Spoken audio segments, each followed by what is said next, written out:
शहद के अनेक स्वास्थ्य लाभ हैं। शहद उच्च रक्तचाप, दिल के रोग, सर्दी, जुकाम, पाचन और साथ ही खून की कमी में फायदेमंद है और साथ ही ये चीनी का एक विकल्प भी है। शहद को भारत में ही नहीं, दूसरी सभ्यताओं में भी बहुत पुराने समय से इस्तेमाल किया जा रहा है। आज तो मेडिकल साइंस भी इसके गुणों पर शोध कर रही है और इसके गुणों को स्वीकार करने लगी है। तो क्या क्या गुण है इसमें, आइए जानते हैं। शहद या मधु हमेशा से रसोई में इस्तेमाल होने वाला एक स्वादिष्ट खाद्य पदार्थ रहा है। साथ ही सदियों से एक महत्वपूर्ण औषधि के रूप में भी उसका इस्तेमाल होता है। दुनिया भर में हमारे पूर्वज शहद के कई लाभों से अच्छी तरह परिचित थे।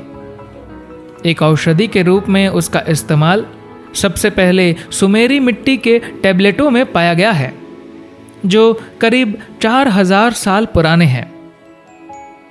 लगभग 30% सुमेरी चिकित्सा में शहद का इस्तेमाल होता था। भारत में शहद सिद्ध और आयुर्वेद चिकित्सा का एक महत्वपूर्ण अंग है, जो चिकित्सा की पारंपरिक पद्धतियां हैं। प्राचीन मिस्र में इसे त्वचा और आंखों की बीमारियों में इस्तेमाल किया जाता था और जख्मों तथा जलने के दागों पर प्राकृतिक बैंडेज के रूप में लगाया जाता था। आजकल चिकित्सा समुदाय में शहद पर काफी वैज्ञानिक शोध चल रहा है, जो हमारे पूर्वजों द्वारा सोचे गए शहद के तमाम प्रयोगों की जांच करके उन्हें पुष्ट कर रहा है। इनमें से कुछ पर नजर डालते हैं। शहद के स्वास्थ्य लाभ। पहला, शहद आपके खून के लिए अच्छा है। शहद शरीर पर अलग अलग तरह से असर डालता है, जो इस पर निर्भर करता है कि आप उसका सेवन कैसे करते हैं। अगर शहद को गुनगुने पानी में मिलाकर पिया जाए तो उसका खून में लाल रक्त कोशिकाओं RBC की संख्या पर लाभदायक असर पड़ता है। लाल रक्त कोशिकाएं मुख्य रूप से शरीर के विभिन्न अंगों तक खून में ऑक्सीजन पहुंचाती है। शहद और गुनगुने पानी का मिश्रण खून में ही हीमोग्लोबिन का स्तर बढ़ाता है, जिससे एनीमिया या खून की कमी की स्थिति में लाभ होता है। आयरन की कमी यानी एनीमिया की स्थिति तब आती है जब आहार में लौह तत्व को कम मात्रा में ग्रहण किया जाता है या शरीर उसे पर्याप्त रूप से सोख नहीं पाता। इससे रक्त की ऑक्सीजन ढोने की क्षमता प्रभावित होती है। ऑक्सीजन ले जाने की क्षमता कम होने से थकान, सांस फूलना और कई बार उदासी और दूसरी समस्याएं होती हैं। शहद रक्त की ऑक्सीजन ले जाने की क्षमता को बढ़ाते हुए इन समस्याओं को कम कर सकता है। खून में ऑक्सीजन का होना बेहद जरूरी होता है। आपका शरीर कितना स्वस्थ है या बीमारी के बाद कितनी जल्दी खुद को ठीक कर पाता है, यह आपके खून में मौजूद ऑक्सीजन की मात्रा पर निर्भर करता है। खासकर महिलाओं को इस मामले में खास ख्याल रखने की जरूरत होती है, क्योंकि उन्हें हर महीने मासिक चक्र से गुजरना पड़ता है।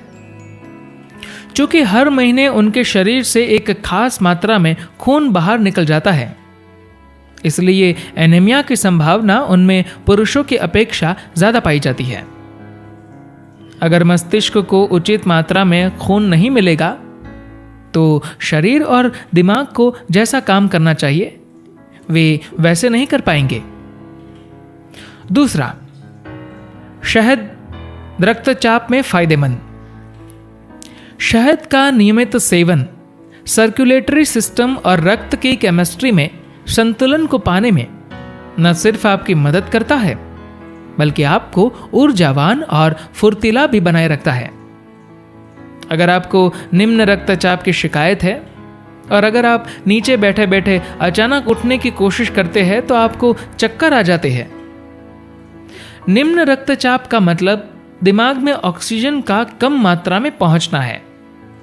इसी तरह से अगर आप अपना सिर नीचे करते हैं और आपको चक्कर आते हैं तो इसका मतलब है कि आपको उच्च रक्तचाप की समस्या है। या तो उच्च रक्तचाप की वजह से या फिर ऑक्सीजन की कमी की वजह से आपको चक्कर आते हैं। शहद का सेवन हमारे शरीर के इन असंतुलनों को दूर करता है। शरीर में रक्त का दबाव शरीर की जरूरतों पर निर्भर करता है। लोगों को लगता है कि उच्च रक्तचाप एक बीमारी है, लेकिन सच्चाई ये नहीं है। दरअसल शरीर अपनी जरूरतों के हिसाब से खून का दबाव तय करता है। अगर किसी कारणवश शरीर को सामान्य रूप से ज्यादा ऑक्सीजन या पोषक तत्वों की जरूरत होती है, या फिर खून की गुणवत्ता वैसी नहीं होती जैसी होनी चाहिए, तो शरीर का खून पंप करने वाला पंपिंग सिस्टम ज्यादा खून पंप करना शुरू कर देता है। इसके लिए अंगों में शीघ्र और तेज प्रवाह के लिए दिल तेजी से खून को पंप करता है, जिससे खून का दबाव बढ़ता है।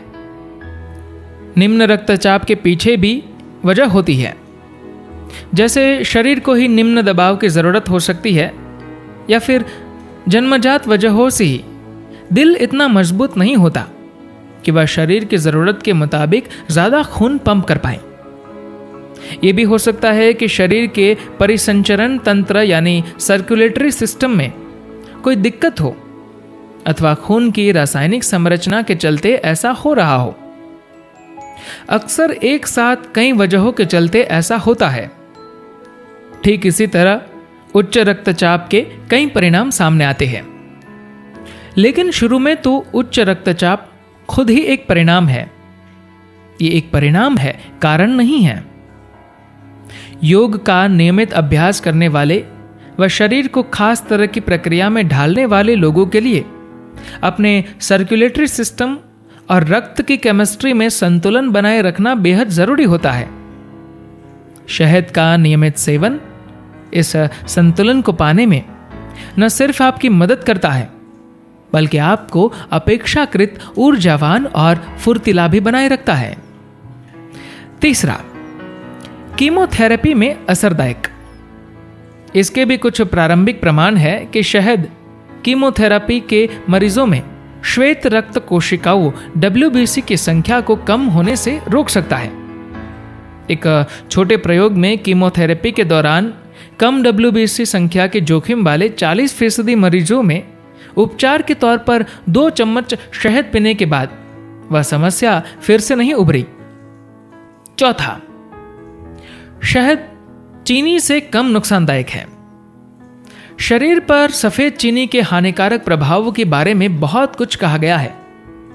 शहद उसका एक बढ़िया विकल्प है, जो उतना ही मीठा है मगर उसका सेवन अहानिकारक है। हालांकि शहद के रासायनिक तत्वों में भी सिंपल शुगर होती है, मगर वह सफेद चीनी से काफी भिन्न होती है। उसमें करीब 30% ग्लूकोज और 40% फ्रक्टोज होता है, यानी 2 मोनोसैकेराइड या सिंपल शुगर और 20% दूसरे कॉम्प्लेक्स शुगर होते हैं। शहद में एक स्टार्ची फाइबर डेक्स्ट्रिन भी होता है। यह मिश्रण शरीर में रक्त शर्करा का स्तर संतुलित रखता है। पांचवा, शहद योगाभ्यासियों के लिए अच्छा है। योग अभ्यासों को करने वाले लोगों के लिए शहद का सेवन रक्त के रसायन में संतुलन लाता है, इसलिए उन्हें खास तौर पर इसका सेवन करना चाहिए। शहद का नियमित सेवन शरीर को अधिक जीवंत बनाता है। सुबह अभ्यास शुरू करने से पहले गुनगुने पानी में थोड़ा सा शहद मिलाकर लेने पर शरीर सक्रिय हो जाता है। छठा, शहद एंटीबैक्टीरियल और एंटीसेप्टिक है। शहद का सेवन लाभदायक एंटीऑक्सीडेंट तत्वों की संख्या को बढ़ाता है, शरीर की प्रतिरक्षा प्रणाली को बेहतर बनाता है और हानिकारक सूक्ष्मजीवों से लड़ता है। कई अध्ययनों में जख्मों की चिकित्सा में भी शहद के इस्तेमाल पर विचार किया गया है। एक अध्ययन में एक उपचारात्मक शहद का इस्तेमाल किया गया, जो एक खास शुद्धिकरण प्रक्रिया से गुजरा था। इस अध्ययन में भाग लेने वाले सभी लोगों के जख्मों से सारा बैक्टीरिया नष्ट हो गया। एक और अध्ययन में असंसाधित अनप्रोसेस्ड शहद के इस्तेमाल से 59 मरीजों के जख्म और पैर के अल्सर ठीक हो गए। इन मरीजों में से 80% पर पारंपरिक उपचार का कोई असर नहीं हुआ था। एक मरीज को छोड़कर बाकी सभी के जख्मों में सुधार हुआ। साथ ही शहद लगाने के 1 सप्ताह के भीतर संक्रमित जख्म जीवाणु रहित हो गए। पारंपरिक चिकित्सा में शहद के एक लाभ में श्वास संबंधी संक्रमणों का उपचार शामिल है। क्लिनिकल रिसर्च से यह भी पता चला है कि मेडिकल ग्रेड शहद भोजन से पैदा होने वाले जीवाणुओं जैसे इस्टेशिया कोली और सैल्मोनेला को नष्ट कर सकता है। शहद उन बैक्टीरिया से लड़ने में भी प्रभावकारी साबित हुआ है जिन पर एंटीबायोटिक्स का असर नहीं होता। शहद कई स्तरों पर संक्रमण से लड़ता है, जिससे वह जीवाणुओं के लिए प्रतिरोधी क्षमता विकसित करना मुश्किल बना देता है। इसके विपरीत एंटीबायोटिक्स बैक्टीरिया पर उस समय हमला करते हैं जब वे विकसित हो रहे होते हैं। इससे वे उसे प्रतिरोधी क्षमता विकसित करने का मौका देते हैं। 7वां, शहद दिल की देखभाल में फायदेमंद। एक अनार का ताजा रस लेकर उसमें 1 बड़ा चम्मच शहद मिलाए। रोजाना सुबह खाली पेट ले। खजूर में सुई चुभाते हुए उसमें छेद करे, उसे शहद में डुबा दे और दिन में 2 बार 2 से 4 खजूर खाए। 8वां, सर्दी जुकाम के लिए शहद के उपचार। अगर आप सर्दी जुकाम से जुड़ी बीमारियों से पीड़ित हैं या आपको हर सुबह बंद नाक से जूझना पड़ता है, तो नीम, काली मिर्च, शहद और हल्दी का सेवन काफी फायदेमंद हो सकता है। यहां कुछ सरल उपचार दिए गए हैं। विकल्प नंबर 1, काली मिर्च के 10 से 12 दानों को दरदरा कूट ले और उन्हें 2 छोटे चम्मच शहद में रात भर भिगो कर रखे। सुबह खूब अच्छी तरह चबाते हुए काली मिर्च के दाने खा ले। आप शहद में थोड़ा हल्दी भी मिला सकते हैं। विकल्प नंबर 2, नीम के पत्तों का पेस्ट बना ले और उस पेस्ट से एक कंचे के आकार की गोली बना ले। उस गोली को शहद में डुबाकर हर सुबह खाली पेट निगल ले। अगले 60 मिनट तक कुछ न खाए ताकि नीम आपके शरीर में फैल जाए। इससे दूसरी तरह की एलर्जी जैसे त्वचा या किसी खाद्य पदार्थ से होने वाली एलर्जी में भी लाभ मिलता है। नीम में बहुत से औषधीय गुण हैं और यह आदत बहुत ही लाभदायक है। अगर आपको नीम के सामान्य पत्ते ज्यादा कड़वे लगते हैं तो नीम के कोमल पत्तों का भी इस्तेमाल किया जा सकता है। 9, शहद एक बलवर्धक खाद्य पदार्थ एनर्जी फूड है। पारंपरिक औषधि में शहद का एक महत्वपूर्ण प्रयोग एक त्वरित बलवर्धक के रूप में किया जाता है, जैसा कि पहले भी जिक्र किया गया है। शहद में अलग अलग तरह के शुगर कण होते हैं, खासकर ग्लूकोज और फ्रक्टोज। हालांकि सफेद चीनी जिसमें फ्रक्टोज और ग्लूकोज एक साथ सुक्रोज के रूप में होते हैं, इसके विपरीत शहद में ये दोनों शर्कराएं अलग होती है, इसलिए शहद तत्काल शक्ति देता है। संयुक्त राष्ट्र राष्ट्रीय शहद बोर्ड शहद के सेवन का सुझाव देता है क्योंकि इसमें कम मात्रा में बहुत से विटामिन और मिनरल होते हैं। इनमें calcium, copper, iron, magnesium, phosphorus, potassium और जिंक शामिल है। 10 नंबर, शहद पाचन में मदद करता है। शहद कब्ज, पेट फूलने और गैस में लाभकारी होता है क्योंकि यह एक हल्का लैक्सेटिव है। शहद में प्रोबायोटिक या सहायक बैक्टीरिया भी प्रचुर मात्रा में होते हैं जो पाचन में मदद करते हैं, प्रतिरक्षा प्रणाली को बेहतर बनाते हैं और एलर्जी को कम करते हैं। टेबल शुगर की जगह शहद का इस्तेमाल आंतों में फंगस से पैदा हुए माइकोटॉक्सिन के विषैले प्रभाव को कम करता है। नंबर 11, शहद त्वचा और सिर की खाल के संक्रमणों से लड़ता है। त्वचा और सिर की खाल के लिए भी शहद बहुत फायदेमंद होता है।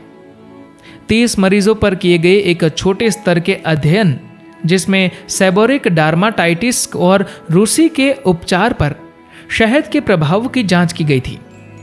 इसमें प्रतिभागियों ने हर दूसरे दिन 2 से 3 मिनट तक अपने समस्याग्रस्त क्षेत्रों पर पतले अपरिष्कृत अनप्रोसेस्ड शहद से हल्की मालिश की।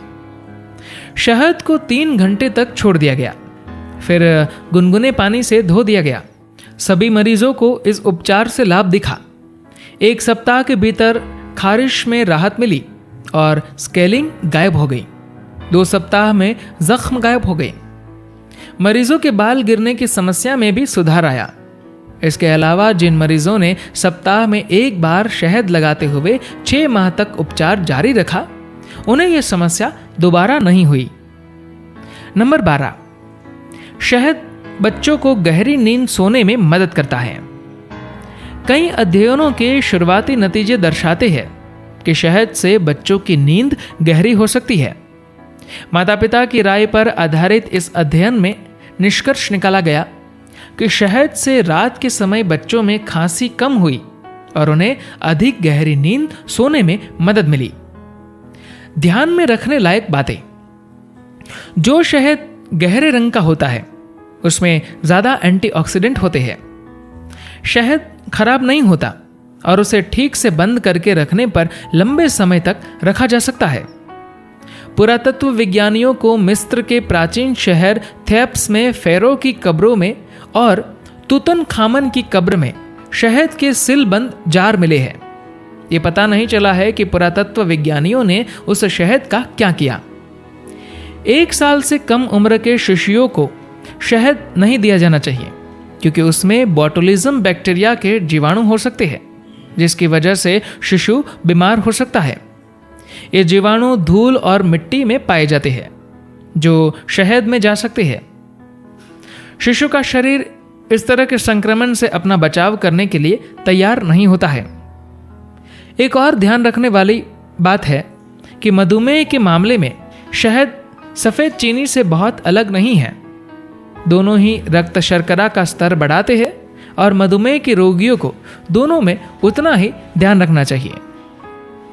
आयुर्वेद और सिद्ध में शहद का इस्तेमाल।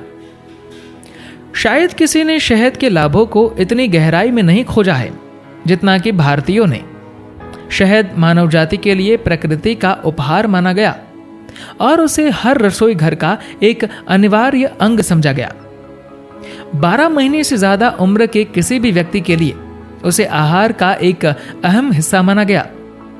शहद को एक सुपाच्य खाद्य पदार्थ माना जाता था जिसे इंसान आसानी से पचा सकते हैं। आयुर्वेद और सिद्ध दोनों पद्धतियों में शहद का एक इस्तेमाल औषधियों के एक वाहक के रूप में किया गया। शहद के साथ मिलाने पर औषधि आसानी से और तेजी से शरीर में समा जाती है और रक्त प्रवाह के द्वारा पूरे शरीर में फैल जाती है। कहा जाता है कि शहद किसी औषधि की क्षमता को भी बरकरार रखती है और उसके असर को लंबा करती है। सिद्ध ग्रंथों में उष्णता संबंधी समस्याओं, अत्यधिक कफ, उल्टी, गैस समस्याओं और रक्त में अशुद्धियों के उपचार के अंग के रूप में शहद को लेने का सुझाव दिया गया है। सिद्ध ग्रंथों में 7 अलग अलग तरह के शहद की पहचान की गई है, जिसमें घने पहाड़ी वनों, जिन्हें मलयतन या पहाड़ी शहद कहा जाता है, से एकत्रित शहद को सबसे ज्यादा औषधीय महत्व का माना जाता है। इस शहद में कई औषधीय पौधों के गुण होते हैं जिनसे मधुमक्खियां रस या पराग लेती है। शहद के प्रयोग और पारंपरिक उपचार। शहद जल। 1 गिलास सामान्य तापमान वाले जल में 1 से 3 छोटे चम्मच शहद मिलाकर दिन में 2 बार लेने पर ऊतकों को पोषण मिलता है और नर्वस सिस्टम की कमजोरी को दूर करने में मदद मिलती है। 1 गिलास गुनगुने पानी में 2-3 छोटे चम्मच शहद मिलाकर लेने से तत्काल शक्ति मिलती है और वजन कम करने में मदद मिलती है। शहद के शरीर पर प्रयोग। खरोंचों पर शहद मलने से घाव तेजी से ठीक होता है और निशान हल्के पड़ते हैं। दिन में 2 बार 20 मिनट के लिए चेहरे पर शहद और ताजे नींबू के रस को बराबर भाग में मिलाकर लगाए। इससे चेहरे के काले धब्बे मिट जाते हैं। शहद के कुछ स्वादिष्ट पेय। शहद का इस्तेमाल आप अपने दैनिक जीवन में कई तरीकों से कर सकते हैं। उन्हीं में से एक है पेय के रूप में। आइए आपको बताते हैं शहद के कुछ पेय की रेसिपी। पेय नंबर 1, अदरक को कूटकर उसका रस निचोड़ लें। रस को 15 मिनट के लिए एक शीशे के बर्तन में रखें। नीचे जम गए पदार्थ को छोड़ दें और साफ रस को 5 से 6 दिनों के लिए रेफ्रिजरेटर में रखें। इस अदरक के रस के 2 छोटे चम्मच शहद के साथ मिलाकर हर दिन खाली पेट लें। इससे रक्त शुद्ध होता है। इसे 6 महीने में एक बार 48 दिनों तक लिया जा सकता है। पेय नंबर 2, ताज़ा अदरक धोकर छिल ले। अदरक को छोटे टुकड़ों में काट ले। उसे एक चौड़े मुंह वाले शीशे की बोतल में शहद में डुबाकर रख दे। बोतल के मुंह को एक पतले सफ़ेद सूती कपड़े से ढक दे और 12 दिनों तक धूप में रखें। सुबह शाम 2-4 टुकड़े खाए। इससे अपच या बदहजमी की समस्या से छुटकारा पाया जा सकता है। पेय नंबर 3/4 कप पानी में 4 छोटे चम्मच अदरक का रस, 4 छोटे चम्मच शहद और 2 छोटे चम्मच नींबू का रस मिलाकर पिए। इससे जल्दी सर्दी जुकाम नहीं होता। पेय नंबर 4, तरबूज अदरक पुदीना का ठंडा पेय। यहाँ शहद और तरबूज के साथ एक ठंडे पेय का नुस्खा दिया गया है जो गर्मियों के दौरान बहुत बड़ा वरदान हो सकता है। सामग्री: तरबूज 1/4, अदरक 1 इंच का टुकड़ा, पुदीना 1/4 कप ताज़ी पत्तियाँ, नमक स्वाद अनुसार, काली मिर्च पाउडर स्वाद अनुसार, शहद 3 बड़े चम्मच। विधि: तरबूज को छिलकर उसके बीज निकाल ले और मोटा मोटा काट ले। उसके टुकड़ों को एक ब्लेंडर में मिलाए। अदरक को छिलकर कूट ले और बर्तन में मिलाए। पुदीने की पत्तियाँ, नमक, काली मिर्च पाउडर और शहद मिलाए। सभी को एक साथ पीस ले जब तक कि महीन पेस्ट न बन जाए। इसे एक छलनी से छान ले। इस रस को गिलास में डालकर परोसे। शहद और मधुमक्खियों के बारे में कुछ रोचक जानकारियां। मधुमक्खियों की लगभग 25,000 प्रजातियां होती हैं, जिनमें से कई पर दुर्भाग्यवश खत्म होने का खतरा मंडरा रहा है। सुपरमार्केट में करीब 80% खाद्य पदार्थ मधुमक्खियों के परागण का नतीजा है। इंसानों द्वारा शहद इकट्ठा करने का पहला प्रमाण 6000 ईसा पूर्व में मिलता है। वलेसिना, स्पेन में मकड़ी गुफा के एक गुफा चित्र में इसे दर्शाया गया है। 500 ग्राम शहद बनाने के लिए मधुमक्खियों को पराग की खोज में 1 करोड़ बार भटकना पड़ता है, जो दुनिया के 1.5 पूरे चक्कर के बराबर है। शहद एक ऐसा पदार्थ है जिसकी रासायनिक संरचना काफी कुछ इंसान के रक्त से मिलती जुलती है। शरीर पर शहद का प्रभाव काफी कुछ इसके इस्तेमाल के तरीके पर निर्भर करता है। यानी अगर आप सीधे शहद खाते हैं तो उसका प्रभाव अलग होगा। गर्म पानी या ठंडे पानी के साथ लेते हैं तो वह अलग तरह से असर करेगा। योग में हम चाहते हैं कि आप इसे गुनगुने पानी के साथ लें, क्योंकि गुनगुने पानी के साथ ये हमारे सिस्टम को खोलता है। एक चीज ध्यान रखें कि शहद को कभी भी उबलते पानी में न डालें और न ही इसे कभी पकाएं, क्योंकि एक खास तापमान पर पहुंचने के बाद शहद का कुछ हिस्सा जहरीला हो जाता है। इसलिए जिस पानी में आप शहद डालते हैं वह उबलता हुआ न होकर गुनगुना होना चाहिए। धन्यवाद।